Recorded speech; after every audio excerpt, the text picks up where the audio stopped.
Hey, VR junkies. Remember when VR games were cheap little gimmicks? Yeah, those days are dead. Now we've got premium experiences so overpriced you'll wonder if the developers secretly want you to sell a kidney. Today, we're looking at the most expensive VR games. The ones that drain your wallet faster than your headset battery. Strap in, clear the room, and maybe hide the cat. Because this is gonna hurt. So, let's get started. This was Farah. So, here it is, Reach. The game that finally lets you see your full body in VR and instantly regret skipping leg day. Made by Endreams Elevation, the studio behind Synapse and Ghostbusters, Rise of the Ghost Lord, this one promises a cinematic action adventure. Translation: you'll climb, jump, shoot, and fall dramatically without a stunt double to save your ass. In Reach, you're not just a pair of floating hands anymore. You've got arms, legs, and a torso, the full upgrade. You can climb cliffs, leap across platforms, and fire arrows like you actually know what you're doing. Just try not to punch the wall. The atmosphere? Absolutely stunning. Imagine Prince of Persia meets Tomb Raider, but you're the one screaming when you miss a ledge. Pros: full body immersion, smooth physics, and visuals that make you forget you're in your living room. Cons: motion sickness, limited space, and gravity your eternal enemy. The game costs €39.99, or about €40. Not cheap, but still less than what therapy would cost after your next virtual fall. Reach launches on October 16th, and it's easily one of the most ambitious VR titles coming to Quest this year. My verdict: 8 out of 10. It's bold, beautiful, and guaranteed to make you sweat like you just ran a marathon while standing perfectly still. If you want an adventure that makes you feel like an action hero and a complete idiot at the same time, Reach is absolutely worth it. Just move the furniture first. And maybe warn your neighbors. And so, you thought paying €39.99 for a VR game was the peak of financial pain? Oh no. Welcome to the discounted Suffering Edition Arken Age, now only €22.99. Because nothing says budget adventure like full-price chaos with a 20% off sticker. This one's a single-player fantasy shooter set in the so-called Biochasm, a world terraformed by something called the Grand Arborist. Yeah, it's as weird as it sounds. You run around slashing monsters with glowing swords, shoot things that barely resemble guns, and try not to puke while spinning in full physics combat. On paper, it's epic. You've got climbing, melee, crafting, and a story that tries really hard to sound deep. In practice, it's you, alone in your living room, waving your arms like an idiot and wondering if this is what evolution led to. Pros: fun physics, satisfying combat, and a solid fantasy vibe if you're into glowing trees and loud noises. Cons: slow start, repetitive tutorials, and motion that'll make your inner ear file a complaint. Still, for €22.99, Arken Age is a decent deal. It's cheaper than therapy, and at least here, when you swing a sword in rage, it's part of the game. I'd give it a 7.5 out of 10 ambitious, good looking, but not quite the revolution it thinks it is. Now buckle up, because the next one on our list is where your wallet officially gives up. Meet Memoreum, a lovely little VR horror game where your reward for surviving is more trauma. You play as Dr. Otto Hudson, trapped on humanity's last ship after an infection called Ichor turns everything and everyone into nightmare fuel. Translation: you're alone, it's dark, everything screams, and the flashlight will die the moment you actually need it. This one mixes action and horror in full VR, with guns, monsters, and that delicious feeling of dread that makes you question why you paid for this experience. The price? €24.99. Because apparently fear now has a discount. You get corridors soaked in blood, breathing walls, and whispers that remind you to check your bank balance. Pros: atmosphere thick enough to choke on, solid combat, and the kind of sound design that'll make you rip the headset off mid-scream. Cons: pacing that drags like a zombie's leg and occasional jank that reminds you, yes, this is still VR. But for €24.99, Memoreum is a damn solid horror ride. It looks good, it hits hard, and it'll leave you sweating, confused, and mildly traumatized, just how good VR horror should. My rating? 8 out of 10. Because it scared me, entertained me, and made me question all my life choices in one sitting. Now take a deep breath, the next game costs even more, and might just finish what Memoreum started. Of Lies and Rain, a name that sounds like your ex's breakup album, but instead it's a 27 euros and 99 cents VR shooter soaked in sadness and bad weather. You play in a dying, post-apocalyptic world, everything's wet, broken, and somehow still running on batteries. The story actually hits hard, with moments that feel cinematic, like a low-budget Blade Runner made by someone who really misses sunlight.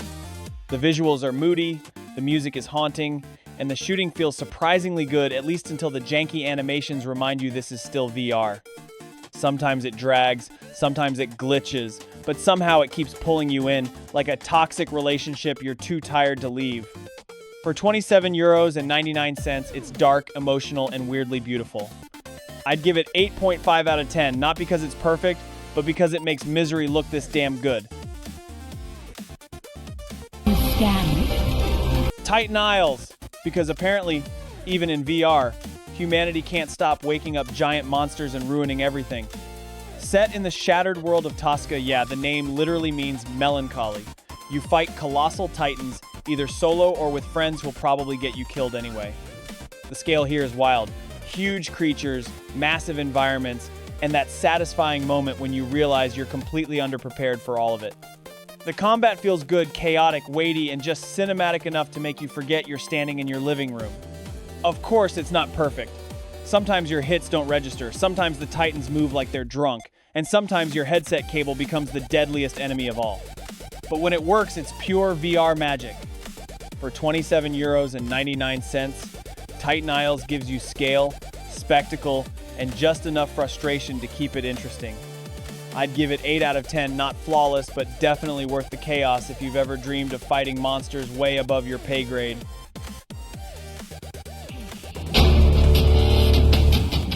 You ever wanted to be God? Well, now you kinda can, in VR. Meet How to God, a sandbox God sim where you don't just click buttons, you reach out your hands and shape a world. You'll command villagers, build up civilizations, experiment with elements via alchemy, and decide whether you're the kind, benevolent deity or the kind that throws people into the sun for fun. Yes, that's an option. The visuals lean colorful and stylized, the UI tries to stay minimal so you feel in the world, not behind a screen. But nothing's perfect. The ambition is huge, and with that comes risk bugs, balance issues, or mechanics that don't always land. Whatever the price ends up being, How to God seems to be a bold attempt. You want power, but you might regret having it. My rating? 7.5 out of 10 because it's clever, weird, and fun to be a terrible god, or maybe a nice one, if that's your kink. Huge thing with 4 panels. I thought choose. So, you've survived space horror, giant monsters, and overpriced VR adventures, and now, for just 15 euros, you can finally go down with the ship literally. Welcome to Titanic VR, where you explore the world's most famous disaster in glorious slow motion. You'll walk through the grand halls, peek into the cabins, and think, wow, this would have been amazing right before it sank. The visuals are beautiful, the atmosphere is haunting, and the attention to detail makes you almost forget you paid 15 euros to relive one of history's worst cruises. It's more of an experience than a game, no shooting, no monsters, just you, the ship, and a creeping sense of, oh right, this doesn't end well. For the price, though, it's a solid trip, calm, eerie, and strangely peaceful, like the quiet before the iceberg. My verdict, 7.5 out of 10 because it's beautiful, tragic, and slightly depressing, and that's exactly what you paid for.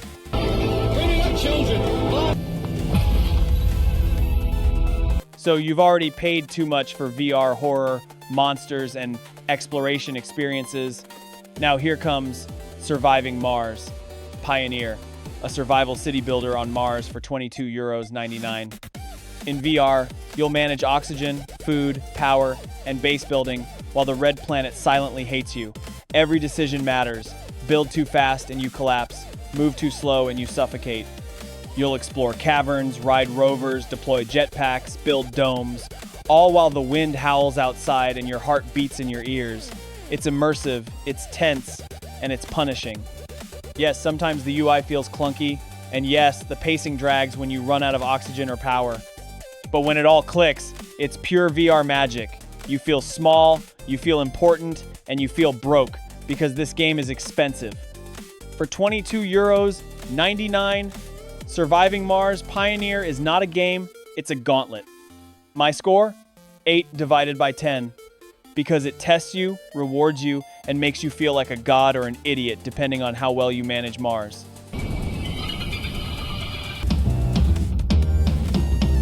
So here's UnLoop, a retro-futuristic VR puzzle game built on time loops. You die, your past self repeats your actions, and together you orchestrate your escape. Weird, right? You're stranded in puzzle rooms with lasers, key cards, doors. At first it feels impossible, but then you die again. And suddenly your past clones are doing the heavy lifting while you run free. That aha moment, pure VR glory. The visuals lean, clean sci-fi, metallic corridors, bold colors, and minimal flair. It's not trying to be a cinematic epic it wants you to think. Sometimes the clones get stuck. Sometimes thrown items bounce off inexplicably, and occasionally you'll curse your own past decisions. Those moments sting. But this concept, it works. Especially when everything clicks, watching your past selves open doors, press switches, and pave your path forward feels downright poetic.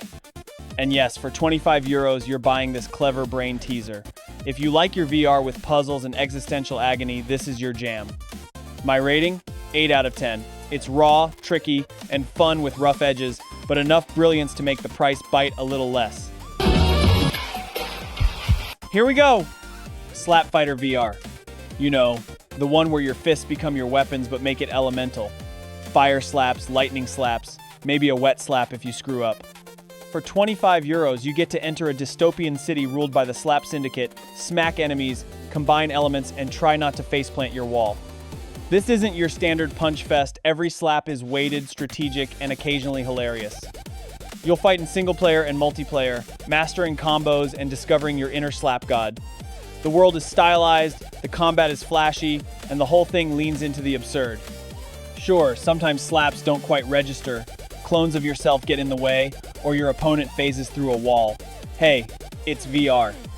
But when it works, every hit, every counter, every flame slap, it delivers satisfaction. Slap Fighter VR is weird, it's fun, it's messy, and for 25 euros, it's exactly what you'd expect if someone told you, imagine fighting with your bare hands but magic is involved. My rating? 7.5 out of 10. Chaotic, clever, and worth it if you're down to slap your way through a city of idiots.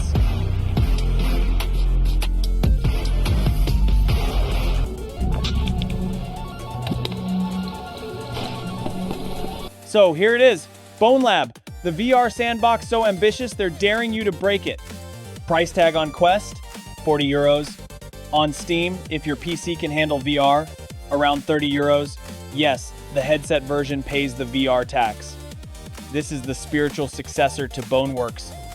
You're an outcast who escapes your doom, stumbles into a weird lab dimension called MythOS, fights enemies, experiments with physics, and swaps avatars on the fly. The physics are bonkers good, every object has weight, every weapon feels solid, and being able to switch bodies fast but heavy, big but slow, etc. makes traversal and combat feel fresh. But it's not perfect. The campaign is a bit shallow, the pacing wobbles, and on Quest you'll see graphical compromises, fog to hide draw distance, texture blurs, occasional frame drops. On PC divided by Steam, you get more detail, smoother performance if your rig is up to the task, and fewer of those optimization hacks.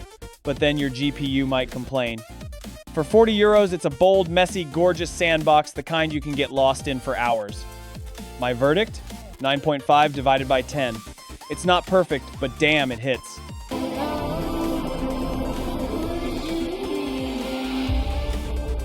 And that's it for today's overpriced VR pain parade.